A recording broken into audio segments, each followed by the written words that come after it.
Bridge নয় যেন মরণ ফাঁদ। দুই গ্রামের প্রায় ৫,০০০ মানুষের যাতায়াত। দিন যত যাচ্ছে ততই ভয়ানক হচ্ছে গাইবান্ধার গোবিন্দগঞ্জের পচারিয়া ব্রিজটি।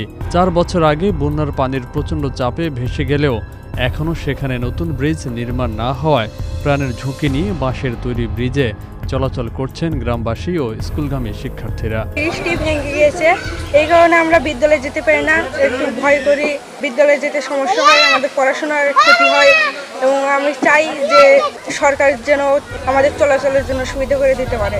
এত বছরেও ব্রিজটি পুনর্নির্মাণের কোনো উদ্যোগ গ্রহণ করেনি সংশ্লিষ্ট কর্তৃপক্ষ। উপায় না পেয়ে স্থানীয় গ্রামবাসীদের উদ্যোগে বাঁশ ও কাঠ দিয়ে মানুষের পায়ে চলার মতো একটি ব্রিজ নির্মাণ করেন।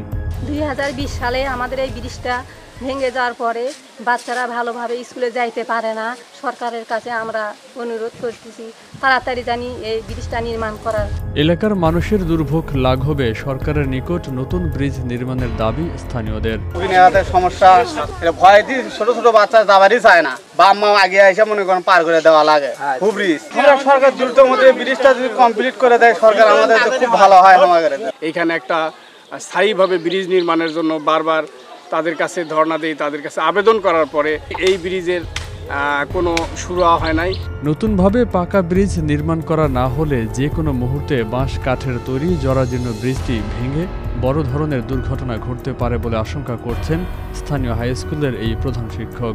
স্কুলের ছাত্রছাত্রী, মাদ্রাসার ছাত্রছাত্রী এই ব্রিজে ভোট দিয়ে পারায়, যে কোনো মুহূর্তে এটা ভেঙে পড়তে পারে। আমার আকুল আবেদন ঊর্ধ্বতন কর্মকর্তা মাননীয় প্রধানমন্ত্রীর নিকটে আমার আকুল আবেদন, এলাকার জনগণ এবং এই প্রতিষ্ঠানে ছাত্রছাত্রীর আসার সুব্যবস্থা হবে।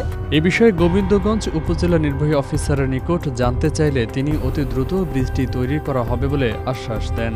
গাইবান্ধা জেলার গোবিন্দগঞ্জ উপজেলার 17 নম্বর শালমারা ইউনিয়নে পচারিয়া নামক স্থানে একটি কাঠ এবং বাঁশ নির্মিত সেতু রয়েছে, যেটা দিয়ে দুই গ্রামের প্রায় 5,000 লোক চলাফেরা করে। তো আমরা ইতিমধ্যে ব্রিজটি পরিদর্শন করেছি, তো সেখানে একটু মেরামতের প্রয়োজন রয়েছে এবং আমরা যথাযথ কর্তৃপক্ষের নিকট এখানে একটি স্থায়ী সেতু নির্মাণ করার জন্য আমরা অতি সত্বর পত্র প্রেরণ করি। স্থানীয় গ্রামবাসী স্কুল কলেজগামী শিক্ষার্থীর কথা বিবেচনা করে সংশ্লিষ্ট কর্তৃপক্ষ দ্রুততম সময়ের মধ্যে নতুন ব্রিজ নির্মাণের পদক্ষেপ গ্রহণ করবেন, এমনটাই চাওয়া স্থানীয় সচেতন মহলের।